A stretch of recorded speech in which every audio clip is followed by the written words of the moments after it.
Oh, fantastic. All right, recording in 3, 2. I know we shouldn't have to scream that we're atheists. You know, we don't have non-astrologers and all that.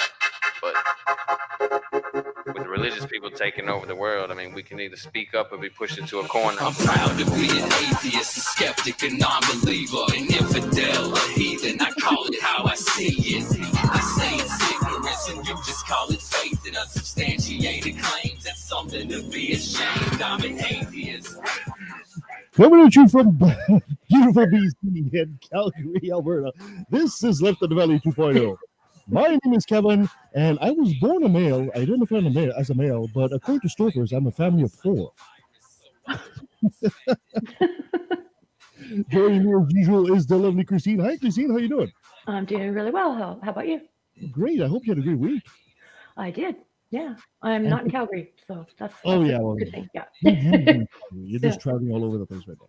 Yeah. We don't need to Back go and through forth. that. We don't need to go through that. So today we have a great couple of guests, and we're very happy to have them. We have Aubrey and Kathleen from a Christian and an Atheist podcast. Ladies, Jesus Christ, what just happened? Woo! Hi. Hi. Nice to meet you. Nice to meet you guys. We're happy to be on your show. Oh my God, I'm having technical difficulties right from the start. This is great. I didn't know if you were doing that on purpose or not. I was like, Oh, applause. you know what? We're all kinds of professionalisms here, that's for sure. Yeah.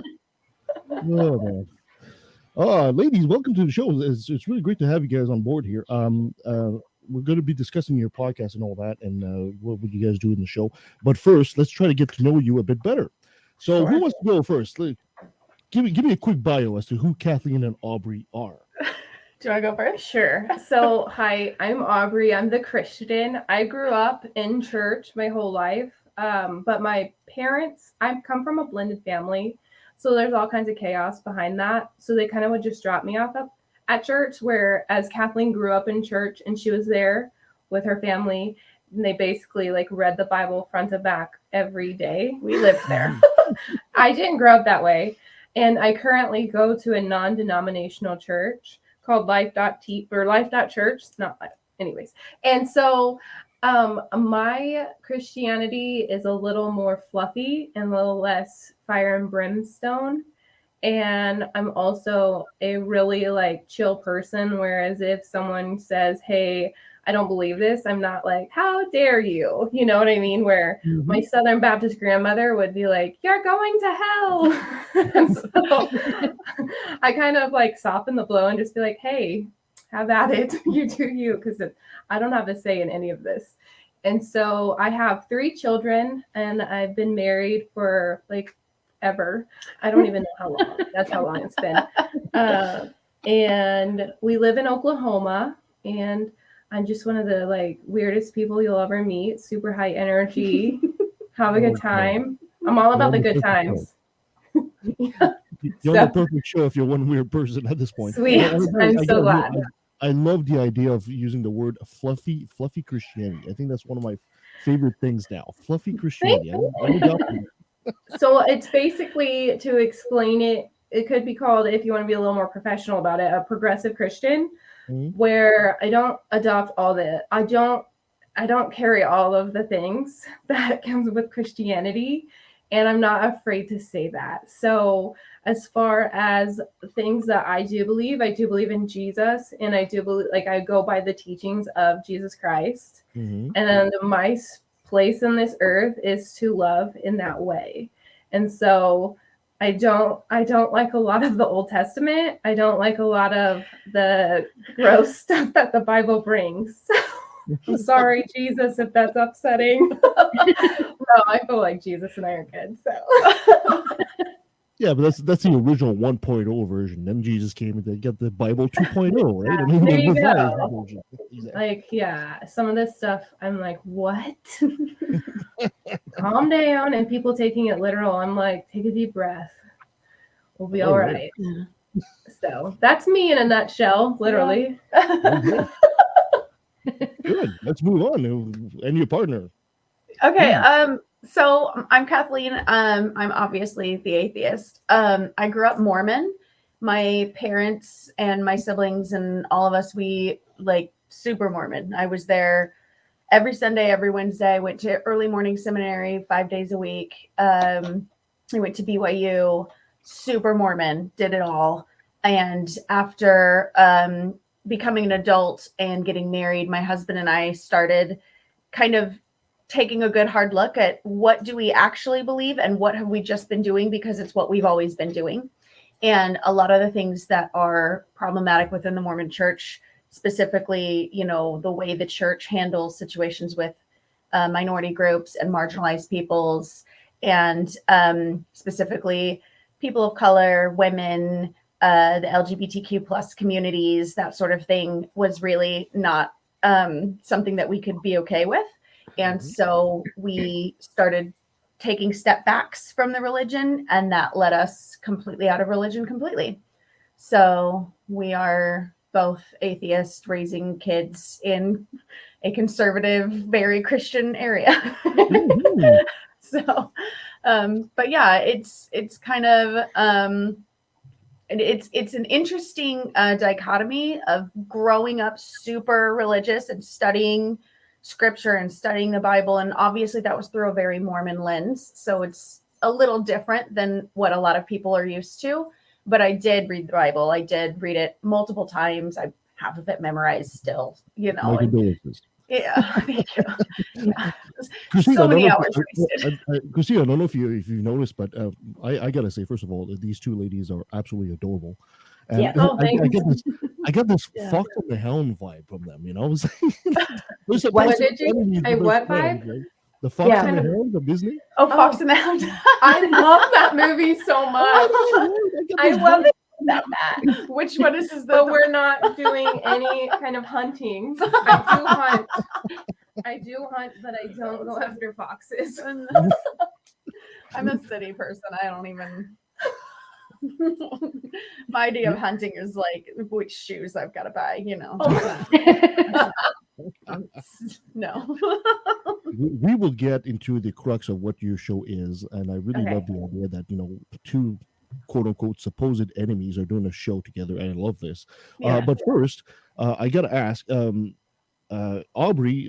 Let's ask Aubrey first. Since you grew up as a Christian, you didn't have a lot of changes, but you said you came from a fairly strict background and became a fluffy Christian. What did that feel like to you?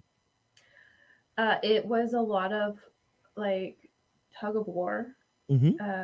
So I'm hearing what the Bible says. I'm hearing what imperfect Christians, I like to call them that because that's a nice way to say it, which would be like hypocritical people telling me how I can't hang out with certain types of people or be worldly. And to me, I started realizing you do need to be careful with how you live. Don't be an a-hole and I don't know examples of being an a-hole. Just like being a decent human being is like the core of my belief system. And I'm seeing that this is what the Bible is saying. And I believe this, but I'm also like, I can't close my eyes to what the world is, what's going on in the world outside of Christianity.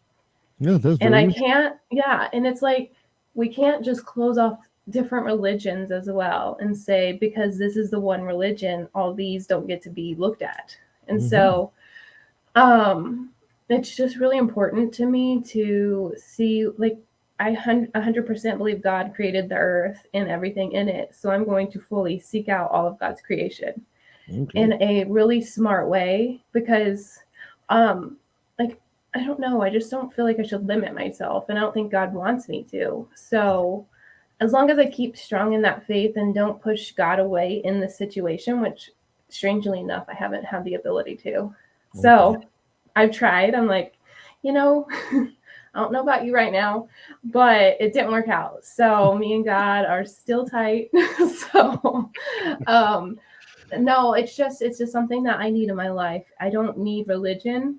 I practice religion, but I pick what I get to practice. And my hope is to be an example to others out there that are like me, saying, hey, we can be allies to the LGBTQ plus community and accept them for who they are and stop shaming them, and because God created them that way. And then also like not adopt the conservative lifestyle, I guess you could call it, of shaming women if they get divorced or get pregnant outside of wedlock. Like, come on, guys, there are worse things going on in this world than going to the barber shop and getting your hair done and talking crap about the teen mom down the street. You know what I mean?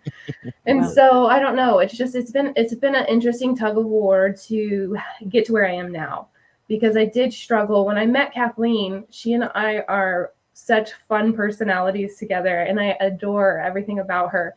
And it was hard to be like, oh my God, I'm not supposed to like her. No, that's right. That's right.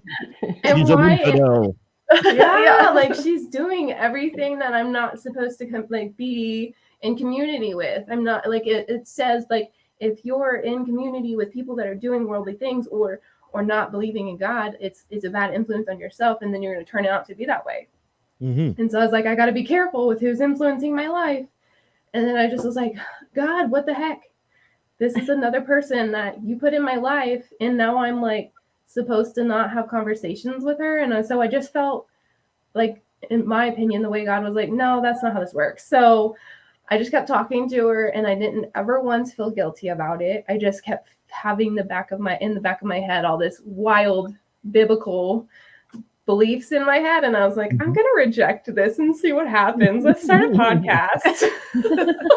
Well, probably I will promise you, even though you're outnumbered 3-1 here, I promise we won't gang up on you. Oh, if you did, I would be okay. I won't let you. Friendly fire. That's all. I don't believe atheists are gonna come for me and like burn me at the stake, because it's not even y'all's belief system. So I told her the plan. Who? Christine, I'm looking at you. Did you tell her this?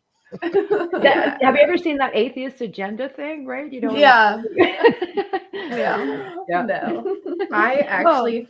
It's funny because if you look at a lot of atheists, they're more Christ-like than Christians most of the time, because they're not over here putting judgment on people. So no, it's fine. I feel fine being on the show. I was so excited when we contacted each other to do this. So I feel good. We're okay, good. so Kathleen, it's your turn. So you can remove your hair, and so we can see the horns here, right? Because I have them shaved down. It's like a cosmetic thing to mess with my makeup. It's not. And you came from a Christian background, so you went through a moment of apostasy. What was that? What was your apostasy like? It was sort of a long time coming. It wasn't necessarily a one thing that I woke up and said, oh, none of this is real. Growing up in Mormonism, I'm not sure how familiar you are with Mormonism. It's a very much designed for middle-class white men only. Oh, yes. And so, as a woman, that obviously I was on the lower tier. And I felt that growing up. I felt it hard, and I did not like it. My family, my immediate family, my mom, my sisters, and I have no brothers. We were a very feminist-leaning household. Even as Mormons, my mom was sort of like Aubrey in the way that there would sometimes be things. We'd come home from church and we'd say, oh, today we learned X, Y, and Z in Sunday school. And she'd say, no, that's false. That's incorrect. Don't think that way. Don't plan your life that way. No. And she sort of instilled in my sisters and I this ideology that as women, we were just as powerful and just as intelligent as men. And we had just as much opportunity for growth as our counterpart boys in Sunday school did, which was not taught at church. And so I always had a bit of a foundation inside of my spirituality of some things aren't quite right, but I just put them in the back of my head because that's what you're supposed to do. And so as time went on, more things in Mormonism and the ex-Mormon communities, we have an analogy of a bookshelf. You have a shelf hanging on the wall, and it's not a super sturdy shelf to begin with, but as you start piling heavy books and heavy objects on that shelf, eventually the shelf just breaks in half and everything clatters to the floor. And so each one of those situations, the fact that I was a woman in a male-dominated space was another book on the shelf. And there were multiple instances growing up and as I became an adult where I felt that the church and the society around me of Mormons and Christians, mostly Mormon Christians, because that's what I knew, but Christianity in general and religion in general, of moments of hypocrisy or moments of downright hurtfulness to others who were, the other. So people who didn't fit within the mold of what we want our congregation to be, those people don't matter and those people aren't human. And that was really difficult for me. And those were just more things shoved up on that shelf. And in 2015, the Mormon Church came out with a policy that, because the Mormons they're not, the actual church itself is not a very affirming church. They don't support gay rights. And they came out with a policy that members of the church who are children of gay parents are not allowed to be baptized or have basically soul-saving ordinances, things that Mormons believe will save you and take you to heaven. They're not allowed to do it because their parents happen to be gay. And that was something that I couldn't sit well with. That, wasn't it Jesus who said, suffer the little children to come unto me? And here we are as a faith saying, never mind. And so that, for my husband and I, we had already been sort of reevaluating our faith and trying to kind of figure everything out. And that moment we both were like, we're done. We're completely out of here. We're not doing this anymore. And that was the moment my shelf just done. So. Well, congratulations, I guess. Although I guess it's something about Mormonism. I kind of like their idea of heaven. I like the idea of having my own planet. That's kind of cool. It sounds exhausting. maybe, but it's a bit better than sitting on a cloud with a harp. Probably. Yeah. Mr. Deity coined the term foreman, former Mormon, right? Mormon. That's great. Yeah. That's great. That's So, funny. okay, so let's get into the idea that Kathleen and Aubrey got together at some point, and let's talk about the genesis of your podcast. How did that start? Well, it started with our kids, Yeah. strangely enough. So her mother-in-law lives down the street from me, and she has 3 daughters, and they kind of are around the same age as my 3 kids.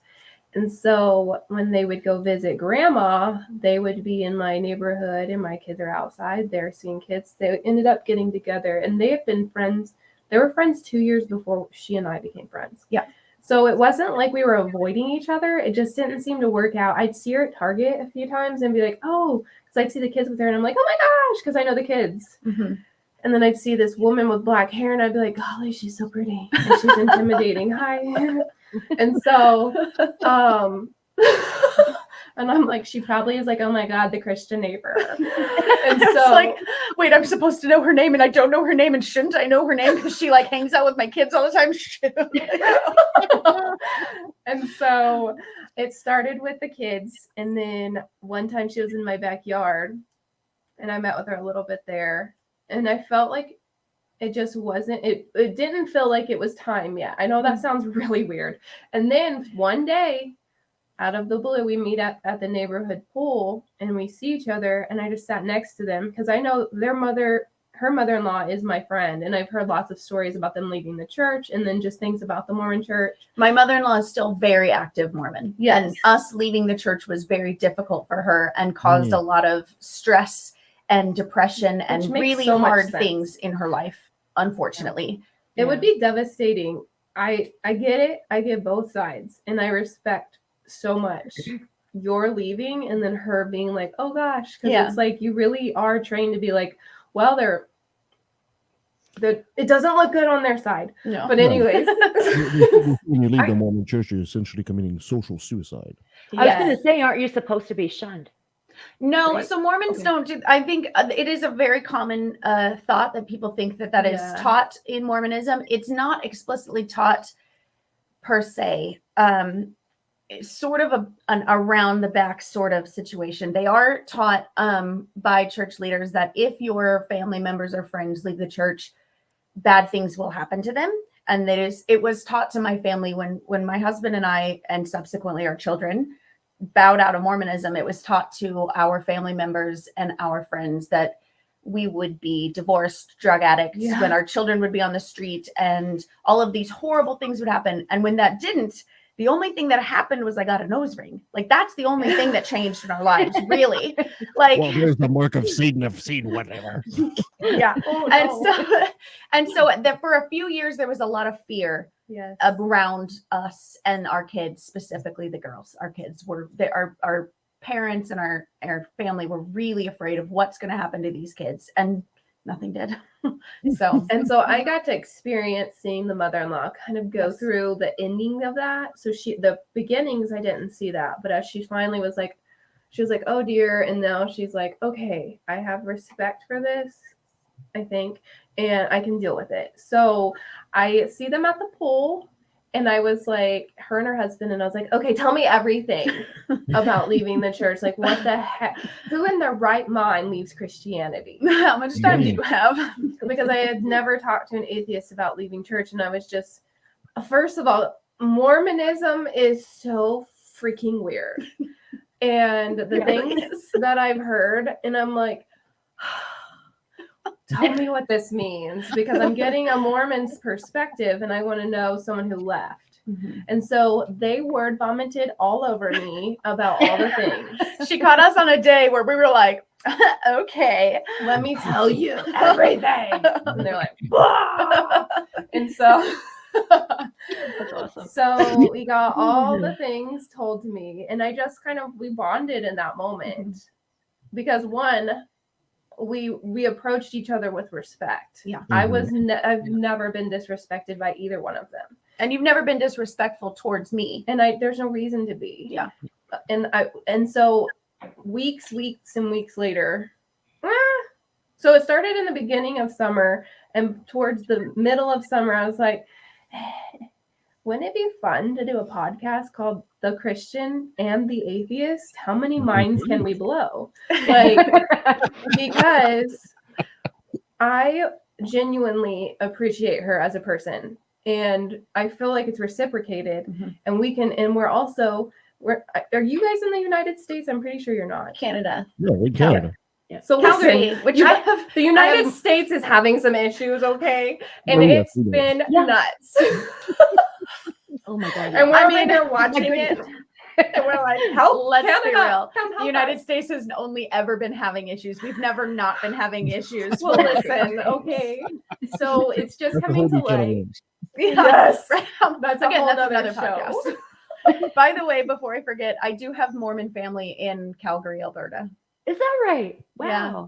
Okay. The Crawfords. I don't know if you know. We don't have to put this in there. It's in there. Yeah, sure. I know. Like 20 people in Calgary. Everybody knows the Crawfords. Yeah, sure. Who knows? The few Mormons I know have been Jack Mormons. They drink Jack Mormons? What does that mean? Yeah. Well, they drink coffee. They believe they drink coffee. They do all the things they shouldn't do. They do smoke and drink alcohol. You're not supposed to do that. I don't think they wear magic underwear and all those things, right? Yeah, exactly. Yeah. Are Kathleen and Aubrey frozen, or I is think they're this frozen. just online? Okay. Yeah. This is what happens when you do things live. All of a sudden they're frozen.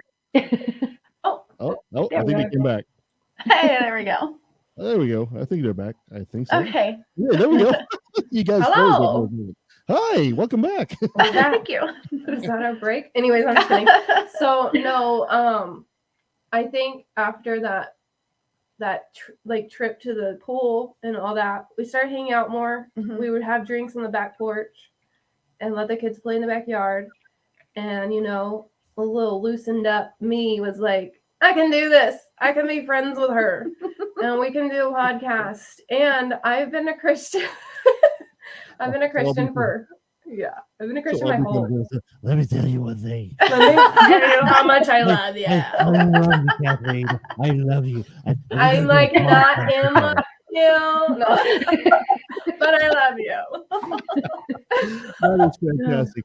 Let's take a quick pause. And when we come back, we'll have more of Aubrey and Kathleen, a Christian and an atheist. You be right back. We'll be right back. All right, and we are back with Aubrey and Kathleen, or Kathleen and Aubrey, whichever way you want to spell it. Sounds great. a Christian and an atheist, a most adorable couple. Just drove me back to death already. So it's fantastic. So let's keep going with the more of the genesis of a Christian and atheist podcast and how you guys started all this. So as we left, Aubrey was highly intoxicated and No. holding her love to Kathleen, and then we just had this drunken idea of doing a podcast together. Hey. No. That's what I heard. Podcast starts anyway, right? Listen. Drunken, no. And a little.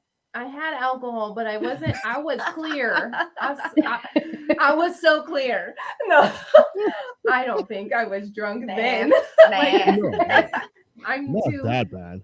Yeah, no, it's fine. Anyway, so yeah, and so I think I kind of backtracked and then, but anyways, I was vacuuming. I know that sounds funny, and I just thought, let's. Would you like to do this? The Christian atheist. I text her. And immediately she's like, absolutely. And I was like, what? And so I remember the text. You were kind of like, if you need time to think about it, that's okay. I was like, what? I don't care. yeah, Sure. let's do Let's this. And I'm like, you have time? Because it's a time thing. I'm a very fly by the seat of your pants kind of person, Same. obviously. Mhm. So Little did we know what we were getting ourselves into. Yeah. But it's been a lovely journey. I didn't have anything equipment wise. I don't know. I just know I was wanting to start a podcast and my husband's like, what's stopping you? And I was like, I don't have the stuff. Then he bought the stuff and I was like, oh shit, I better do this. And so then I came up with the Christian and the Atheist podcast. And then of course she was like, sure. And so we started recording in April of 2021. And then we dropped in October on my birthday of 2021. So we're about 6 months old of live putting stuff out. So we're babies, but it's been a beautiful journey of really ups has. and downs, but it's been Yeah. lovely. I live for it. It has just begun. It has just It begun. has just begun. Who knows where it's going to take us? Watch out, world. It's very interesting to see. I gotta ask this of Aubrey because we talked. You talked about being a fluffy Christian, which I still love saying that now. Okay. And it's kind of interesting that your faith does not really look fondly upon collaborating. with No. the satanic atheist and all that. So how when you meet more Christians in your family and your entourage and your church, Yeah. how do they view that? Do they view you as necessarily like somebody who's reaching across the aisle or somebody who's betraying the faith? All of the above, and then also a little bit more. And I know that sounds really negative, but you have to remember who we're working with here. Mhm. So there are people out there that are told that atheists are a problem. Mhm. And so they're like, what are you doing? And so I'm like, I know, but calm down. It's okay. I promise. I was scared at first, but she's great. And we were kind of talking about how the United States has been kind of a crazy circus over here and very divisive. Mhm. And one of the reasons why we wanted to start the podcast was putting two divisive situations in a room and showing that it works and that we can come together and make this beautiful thing. And Mhm. so with my Southern Baptist grandmother, we have a really cute video of her telling me that I have to stop talking to Kathleen if she doesn't convert after 4 times of talking to her because it's biblical. And I was like, excuse me? Four I didn't times? read that. Well, I don't remember that part of the arbitrary Bible. number that came out of nowhere, probably. Literally. And so I was like, okay, Grandma, I promise. But 6 months she's not Christian, sorry. And so I get a lot of, but is she really atheist? And I'm like, are you really atheist? I really am.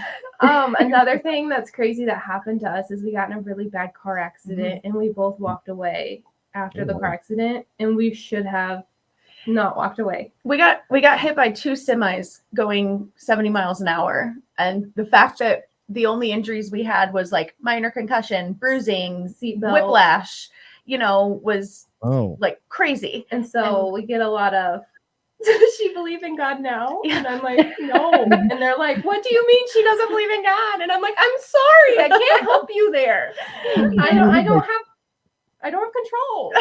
You hit by 2 semis. Was one protected by God and the other one protected by Satan? How does this work? Yeah. That's kind of I don't want to say that. That sounds crazy. But so my idea, people say it's like this story. There's all these anecdotal stories of a house burned down, but the only thing that was saved was the Bible. Isn't that a miracle? No, a miracle would be if the house didn't burn down. Yeah, exactly. And so that's my thought. When people say when we have this video of a woman who was driving behind us who happened to have her phone out and caught the tail end of the accident on camera. And when you watch this video, you look at it and you're like, we should have died. It's really bad. It's really scary and crazy. And so people see that video and think, oh, it's a miracle. And I'm like, no, a miracle would be if I didn't crash, if I didn't have to replace my car and go to the doctor and get rid of a concussion and, completely upend our lives for a month. That would have been a miracle. I guess we live in a miracle every day because we do just wake up, and so maybe people just aren't embracing the miracles, you know? And I'm not trying to fault anybody for looking at life with that positive spin and looking for miracles, because I'm sure that's helpful to that, but it doesn't change my belief system in any way. And so we see a lot of that. It would have been nice if the semi had crashed into you, but transformed into a pile of feathers. Almost. Yes. See, maybe then. That would be a genuine miracle there. It's like, I don't know what happened. And steel just transform into feathers, into bubbles, or whatever. It's like that's but that would negatively affect the semi-truck driver. God doesn't work like that, you guys. You would have to explain how he lost his cargo for sure, but nonetheless, that would convert me at this point. It's like, okay, something like that, maybe. But even then, I feel like there's probably some kind of, even then I'll be like, let me take a look at the scientific evidence, because I feel like there's some way to explain this. Crazy here. Well, that's what the definition of a miracle is. It has to be outside of, what can be explained by nature empirically. Exactly. Whatever, I have a quick story, and you'll love this one, Kevin. I have a friend. Get comfortable for this. It's a short story. I have a friend, and she was going through, what is it? When you come through BC, Alberta through BC, there's that what the heck? Anyway, she hit a bear on the highway in BC, and she was very upset because that was her spirit animal and the whole thing, right? And so it's really, really common to hit bears, and she's going on and on about this. And I said to her name was Christine too. Christine, it would be really bizarre if you'd hit a whale, but you hit a bear in BC through the mountains. Now that would be, that would be weird, but hitting a bear is pretty common. Well, it depends on the bear. Sometimes the bear hits you. Right? It's like armadillos here; they're everywhere. Or they're cute. They're so cute. They're not. No, they're not. You're all horribly wrong. They're horrific little gangrenous monsters. They're really cool. But to kind of go back to what you're talking about, the most pushback I get from Christians is when I'm promoting the show on Facebook. Like I said, we live in very conservative Bible Belt, Oklahoma, and I get more crap from people, and they're telling me that I'm not Christian and that I'm pushing or I'm leading people astray, and I'm literally like, you guys are so scared. Are you okay? Like, do you know, like, God is good and you're okay? Like, you're good. Like, calm down. And I'm not doing anything wrong. It was a shock to me, that aspect. I definitely expected some pushback on my side of things. Again, as the minority belief system in a very outspoken area, I expected people to be like, "Ooh, atheist bad," but I did not get. It was a shock to me to see the amount of people coming after Aubrey and being like, crazy. God's real mad at you. I'm like, okay. I don't know about that. I don't know how you can speak for God. Yeah, you need to calm down with that. You guys are in Oklahoma, so you guys are going to have like somebody like Seth Andrews on your show one day, right? Seth Andrews. You don't know about familiar. The Thinking Atheist podcast. Yeah, I know who that is. Yeah. So do y'all know who David Fitzgerald is? Yeah, of course. Oh my gosh, he's gonna be on our show, you guys. He's one of our friends. He's on our show. He's a good friend. He's a great man. He's so fun. Who is he? He's a great. You're not discussing mythicism with him, are you? A little bit. We touch on it, but we don't get a huge. No, yeah, we kind of do. He's writing all these books. Yes. we're gonna plug this guy. Go read his books, even though I'm Christian and he's not. And I'm sure he's got her husband has read, and you have read some of his books, and they're just really great for the atheist community. But this is another example of me being a Christian. I'm like obsessed with him, and in the sense that he is just a really outstanding human being and an atheist. Oh my God! So it's like, calm down, people. It's going to be okay. But, yeah. I'm sorry. I weirded out. He also wrote the Time Chart trilogy with his wife, Dana Frenzy. And we had him on the show as well for that series of books. And they're fantastic people. They are just fantastic. Yes. He's great. He has a series on that he touches on Mormonism as well. Right. That's the one that obviously my husband and I looked at. Fantastic. I don't know about you, Christine, but I love these two already. I just love them already. We're going to do something very unusual here. Next week, we have Seth Andrews on the show. Really? And Well, tell him about us. I think you two should come on the show, interview him with us. That'd be so fun. What day? Next week. Next Sunday, same time, same bad channel. Next Sunday. Okay. Probably. I mean, I'm not going to church. We'll talk about it after the show because you guys are in Oklahoma, so you might as well talk to an atheist, a famous atheist out of Oklahoma. I think that'd be great. That'd be so fun. And you guys are you're so adorable already. It's like, oh, I just want to bring you in. Well, okay. So you guys had a little bit of pushback on the Christian side, not so much pushback on the atheist side. Do you feel that, Aubrey, I got to ask you this, do you feel that you're kind of leading by example, or you're kind of building a bridge between the two communities, which has, for the longest time, I've been kind of at war, I mean, a lot of atheists have been raised with the notion, and a lot of Christians are also raised with the notion that atheists are just bad baby eaters and just bad people. And now you are here podcasting with a friend who's almost a best friend, I would assume. Oh, yeah. And, you're dispelling the myth that atheists are monsters. Right. You feel this is actually, you're leading some of your Christians brethren by example here, or do you think that this message is falling on deaf ears in your community? Oh, no, it's definitely not falling on deaf ears. I think that a lot of the fear comes from an atheist influencing us to change our faith. And she and I have had the conversation, like, I'm not going to try to convert her. And she's agreeing she's not going to try to convert me. So we're never going to have a conversation where, like, she's come to church with me one time just to try it out. And I was like, listen, I'm not trying to make you go to church with me. It was for the show. It was literally for the show and to just experience my church. So she knows what I'm talking about when I talk about it. So I think that we're coming into a place where the world's changing, and the church that I go to, I think, has kind of started to make a step away from the traditional type of church. Now, they're not affirming, which is a problem, I will agree with, but they are great for the generations that are coming up, in my opinion, to make a space for them and to make a space, like, that we're in a more of a gray period, I feel like, versus the black and the white. And so I just want to be able to say, hey, I'm me, and this is who I am. And so when you're ready to catch up with me, I'm here to help show you what that looks like. And so, I think the bridge is a perfect example of what we are. And we also want to, like, give voices to other people that have been done wrong by the church, so that people can hear it and be like, oh, we should stop effing this up and get our lives together and loving like Jesus, because that's the point, right? That's what Jesus would want, right? I think so. From what I read. Yeah. What the guy says anyway, right? Right. Like, apparently, if you're reading the Bible and throwing it at me like you are, you should be getting the part where I'm doing something right here. Yeah, I'm loving my neighbor as myself.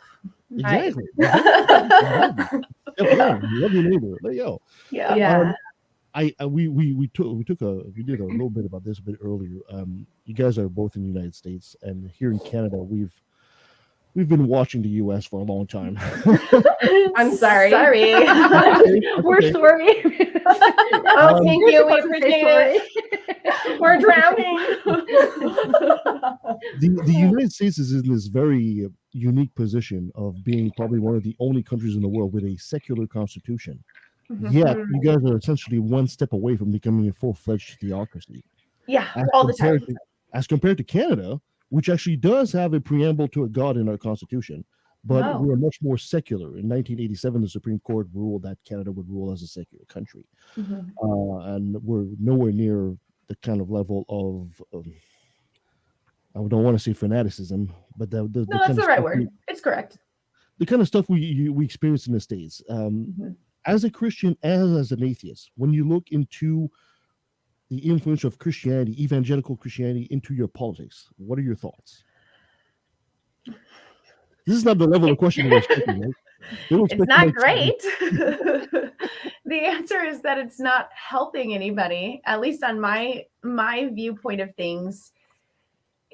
Coming from, I guess it's a common thing that people ask me as an atheist who are Christian is when they learn that I am no longer a believing person, they say, "Oh, what's to stop you from, I'm sure you guys get the same line of questioning, but what's to stop you from breaking all these laws and hurting other people and all these things?" And there's a famous, I think it's Ricky Gervais. I think I've seen who is a very outspoken atheist. I've seen an interview with him where somebody asks him that question. He says, "I am raping and murdering as much as I want," which is none. I don't want to do that. Oh, okay. You know what? I It's just want to not. step away. I want to step away when people say that because they scare Yes. me. If Yes, that's it's- all it's- that's making you behave is Oh you're my right. gosh. And so there's scares that the shit out of me, ideology. you know? Yeah, there's that Yeah. ideology that the only thing keeping us as a nation or as a political point or something from making correct steps or behaving in a way in our foreign policies that are beneficial to everybody is religion. That's bad. That's not a good thing. We should be doing that regardless of what we all believe, which I believe is what was intended from the beginning. But corrupt minds and and I'm no politician. This is not my area of expertise at all. Same. So, but I feel like the things that trickle through as a society that come from religion, and not just Christianity, religion in general, is a very dogmatic and us versus them point of view, in my opinion, and that's never a good thing at all, ever. So that's my 2 cents on it. As a Christian, like she said, this is not our area of expertise, but I will say, and I don't know, I kind of deconstructed quite a bit of my thinking as far as how Christianity should be in politics or should not be. I'm 100% separation of church and state. One, if we are the one religion, what if some other religion decides to jump in and has some wonky, crazy mindset of, okay, well, think of Afghanistan and how the women used to have so many rights and now they have to cover their faces and only their eyes can be seen and they're very suppressed. What if something like an extremist something comes along and tries to change our laws because it's their religious rights? So Christianity should not be allowed to do the same thing. And so like Jehovah's Witness do not believe in blood transfusions. I don't want that to negatively affect myself or my children. So separation of church and state are 100% necessary. And I don't think that someone who doesn't believe like me should be affected by something that like my religion is talking about, like women's rights as far as getting an abortion. I don't believe in getting an abortion. I would never choose that for myself. But I do not stand here in front of you guys today to tell women around the world that they're not allowed to make that decision for themselves. I am not you. I don't know what you're going through. And if you are sleeping around and getting pregnant and then having an abortion, that's between you and God, not you and me. And so it's Aubrey, you're my favorite Christian now, Aubrey. Thank you. Do you see why I'm still doing this podcast? She's fantastic, right? Isn't she fantastic? But it is, I do feel like morally, like, please don't do that. Let me help you. Let me help you find ways to not get pregnant. You can sleep with whoever you want. Do you know how we stop that happening as a nation is by providing sex education and resources so towards people, which we won't do because we're so full of Christianity that that's against the Bible. So we won't do it. And this abstinence thing, who waited till they were married to have sex? Like, I mean, okay, sorry. Some people have, but the Christian over here, she didn't, and she tried. And I could have gotten pregnant.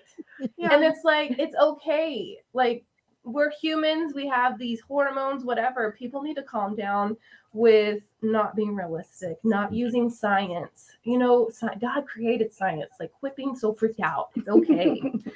Sorry, I'm passionate about this. No, You gotta no, fight. Yeah. she's a fighter, and I love her for that. I'm ready. I'm ready to box. Aubrey, I gotta ask you, as a Christian, if there's one thing Christianity has been good over the years is the way they managed to adapt. I mean, there's a reason Christianity has been around for 2,000 years. They've been able to adapt and reinvent themselves into a newer version of, you know, what Jesus was preaching anyway, to adapt to modern times. What do you feel Christianity or evangelical Christianity right now in the U.S. needs to do to adapt for the future? Remember that the Bible is translated and it can be mistranslated. I can say the word or a sentence like, that goat makes milk, and I'm turning it into cheese. And it can be translated so many different times that it's not even that same sentence.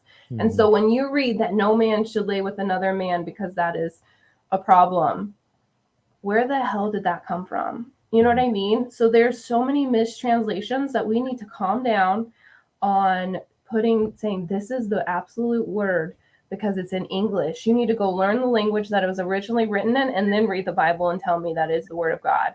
Mm-hmm. But also remember that these humans have bought or wrote this stuff. So I don't know about you, but I know a lot of people and they all suck at some point or make up lies. They're not perfect. Mm-hmm. Unless there's like a tablet out there with gold on it. Even then, I don't know if I'm going to believe it. Yeah, that's a whole Mormon thing. It's not real. Okay, never mind. I got the inside info on that one. It's not real. But I do believe that there is a God, there is a higher power, there is a deity out there. And I worship that. And I think that we can do this without putting restrictions on people. Because I think at the bottom line, we're just scared of people being really terrible. And so here's a Bible that says, don't do all this stuff. But when you're effing with other people's lives, you need to calm down. So, I just think that it's time to really look at the Bible as what it is and not be so focused on what it's saying exactly to every single word. Like, take the parts that are important, like how Jesus loved and, you know, stuff like that. There's so many beautiful stories, but they are stories. So let's talk to God about it and not read the Bible and start throwing stones at people, you know? I don't know. There's a lot. When they say when a man lies with another man, he should be stoned, I thought they meant he should be high. Oh, yeah. Actually, that was kind of the thing going around when California legalized gay marriage and weed or something like that. Yeah, if a man lie with another man, they shall be stoned. Oh, that makes sense now. They did it. Welcome, yeah, California. Exactly. They're living biblical times. Yeah. Exactly. Well, I'm just going to get stoned and, yeah. I just had an idea. We should be another version of the show, also called like a Christian and atheist, and bring in a Muslim woman. Yeah. So we're not opposed to having different types of religions. Mm-hmm. And we're even looking to go to like different places of worship. Like, we're even open to attending a Satanist group's. Oh my God, I said it out loud. But listen, if you don't know what it is, then it sounds terrible. Mm-hmm. They don't even believe in Satan, okay? No, so it's all right. No, they're just activated. But I'm just excited to hear about, what do you mean you're going to a Satanist group? It's that they don't believe in Satan, guys. It's like a literal tongue-in-cheek thing. It's okay. So we're talking about, we do want to plug ourselves into getting with a Muslim mosque, attending their service, talking to the person that's over it. I don't know the terms, and I'm so sorry. If I did, I would say them. And then a Buddhist temple, a Satanist group, and whatever else we can get our hands on. Mm-hmm. We are in a small state, like a state that's not like it's a Christian state. Yeah, it's like, but we do live in. You hit a church. Yeah, we do live in a fairly. We are in a suburb of a fairly larger city that does have a good amount of different denominations and religious presences, and so our hope, if we do go forward with this idea, is to visit all different types, both Christian and not, of religious places of worship, and just sort of get our take on them. And it'll be, and we're so open to that. Yeah, with like loving arms. I love this because I've always been a big proponent of empowering women, and this show has always we've Right. always had strong female voices on this show, and I love the fact That's that awesome. there's not a lot of women podcasters. So I love seeing you two going at it, and I love seeing you two, being from different faith and backgrounds, and I just like I said, you guys, I love you guys already from the start. Thanks. But Me too. this brings an interesting point. Um, as women, and this is weird that the guy's asking this question, but as women, how do you feel about the whole podcasting thing, and especially maybe you as well, Aubrey, because you're coming from a faith that has not particularly been kind to women. And even in the atheist world, a lot of people say atheist, it's almost like a boys' club. So how does Kathleen feel about that? How do you ladies feel about all the issues surrounding these two different worldviews, I guess? So in my just to like address the podcasting itself, when I first started listening to podcasting, I was listening to women, and it was true crime, which is very dominated by women, which I'm a big, huge. She hates it, but I'm like, yay, murder! I am not that girl. But I love true crime, and so I started listening to podcasts through women podcasters specifically in this genre, and then that led me to other genres and that sort of thing. I do think in life, in podcasting as it is in life, a lot of times I think that I'm trying to say it in a way that is not offensive towards men, because I do like men. I think there's a lot of really great ones out there. Are there? But I do think that, the squeaky wheel gets the grease. The most obnoxious, loud microphone is turned up the loudest. And so a lot of times it may seem that there are so many more men podcasters because they're the ones screaming, where I believe there are quite a few genres and places where there are a lot of women's voices to be heard, but we're drowned out.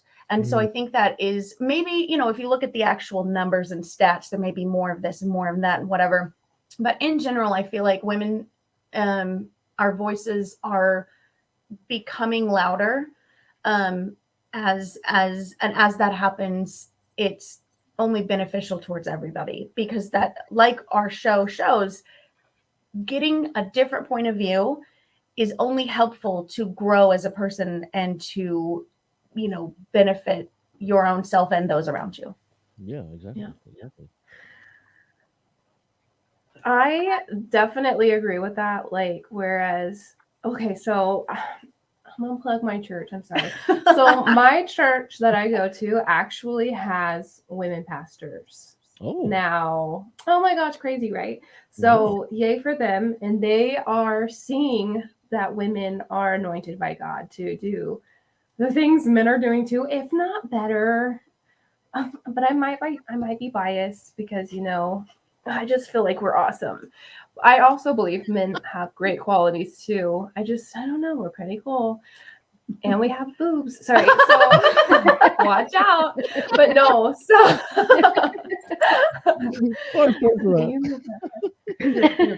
this is bound. Okay. So I Acknowledging your privilege, are you? Hey, their life source. Okay. Exactly. So, anyways, if I can make it weird, I'm gonna.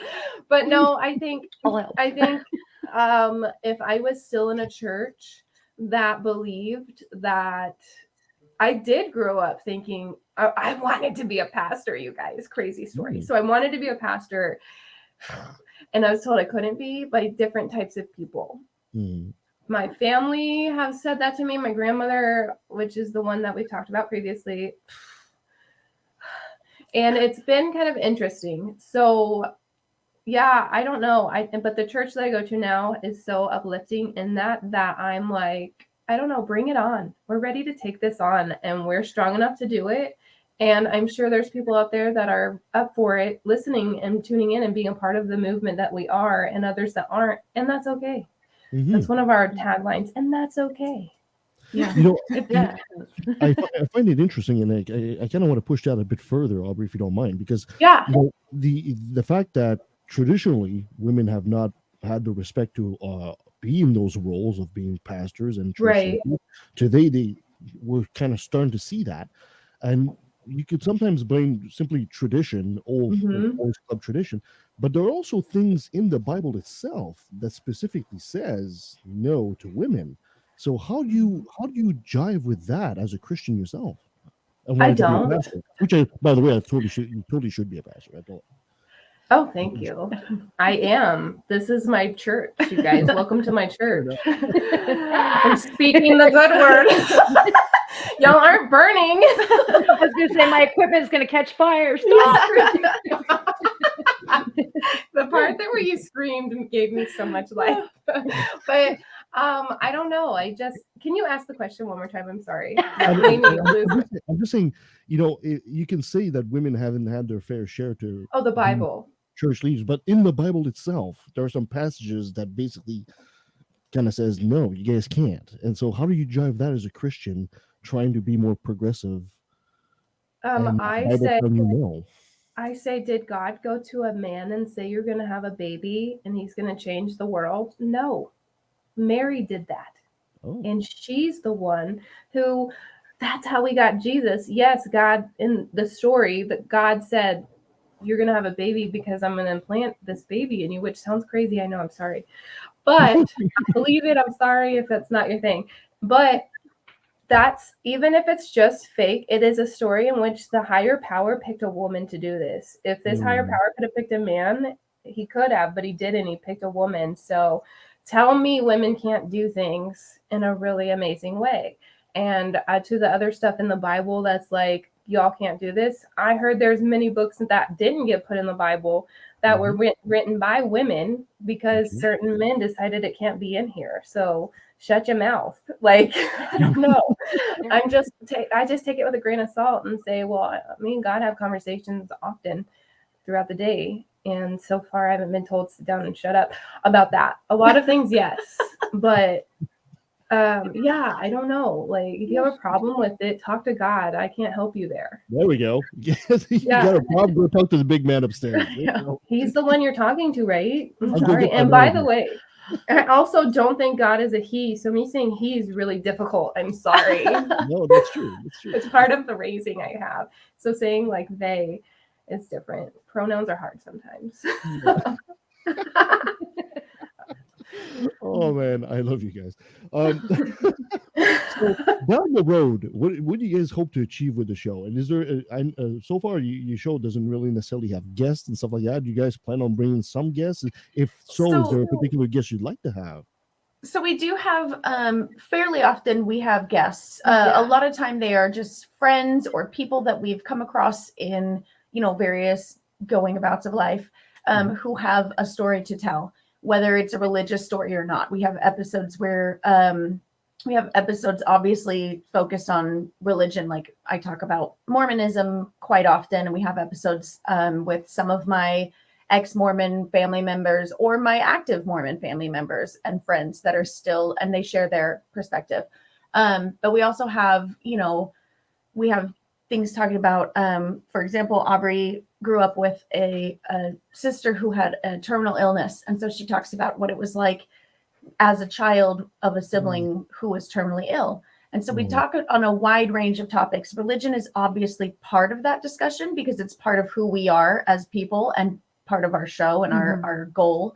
But our main goal as a podcast is to showcase stories and voices and humanize them in a way that people who have not always been open to hearing that point of view are now able to listen to it and perhaps change their mind and change their dogma. And that goes for both sides. It's not just Christianity. It's like atheists have ideas about Christians, and rightfully so.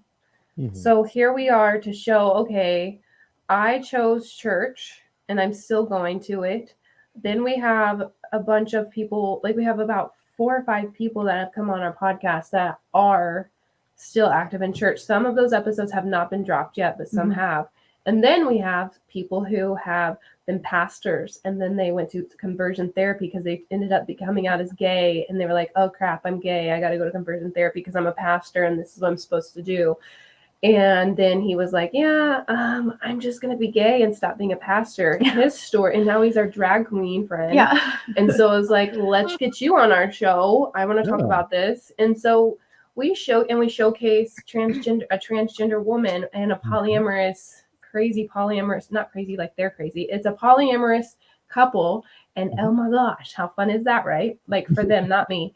Like, what? It's a lot of personalities. But anyways, so yeah, it's to humanize, like Kathleen said. Let's humanize different types of lifestyles and people so that so an atheist can see a Christian and not think, what a terrible human being who's going to tell me that I'm not doing something right. And then me on the Christian side can see atheists and hear conversations like when we had David Fitzgerald on our show. It was a moment where I was like, holy crap, like I don't agree with this, but I'm not mad. And I was like, it was a moment where I was like, okay. And I got to showcase me not being mad. I'm like, okay, I don't agree, but it's okay. It's possible. So anyways, it's been fun to be able to see the people that come out of the woodwork and they're like, I feel the same way, or that sounds crazy, but I love what y'all are doing. And it's fun. It's lighthearted. It's kind of serious at some points. And I don't know. It's just have fun and show the world we don't have to be crazy divisive. Yeah. It's too serious out there. I would agree on that too. So I get Christina, you got a question? You got to jump in before you start shutting her down, or? Well, I was going to ask how you two met, but I think you covered that. Yeah, we covered that. Yeah. We covered all that. So I guess if there is one message out there you want to send to your listeners, because some of our listeners hopefully will become some of your listeners as well. Right. What is the message you're trying to send out? My message would be to have conversations with people who disagree with you and actually listen to them. Mm-hmm. You don't have to agree. You don't have to come to the same conclusion. Listen to why they think the way they think, and then share why you think the way you think. And then you can both move on, but you will be better for it. And mine would be, sorry, I didn't mean to interrupt. But mine would be to really love like Jesus and not be so uptight. Chill out, everybody. And that goes for me too, guys. I'm not perfect. I mean, I'm a little bit, but not fully. Thank you so much, ladies. The show is a Christian and an atheist. Look it up. So it's actually it's the Christian and the atheist. You're okay. The You're fine. Christian and the atheist. If people want to find you, where can they find you? We're on Apple Podcasts, Spotify, and basically anywhere else you can find a podcast. We are there. Yep. Fantastic. Excellent. Ladies, before I let you go, I got to have you say, hi, this is Kathleen and Aubrey, and we took a left at the valley. Okay, I'll say, hi, this is Aubrey. And I'll say, we took a left at the valley. We are great at this, by the way. We're terrible at this. So I'll say my name, you say yours. Okay. And then I'll say the valley. Okay. Hi, I'm Aubrey. And I'm Kathleen. And we took a left at the valley. Fantastic. Is that right? Is that right? Nailed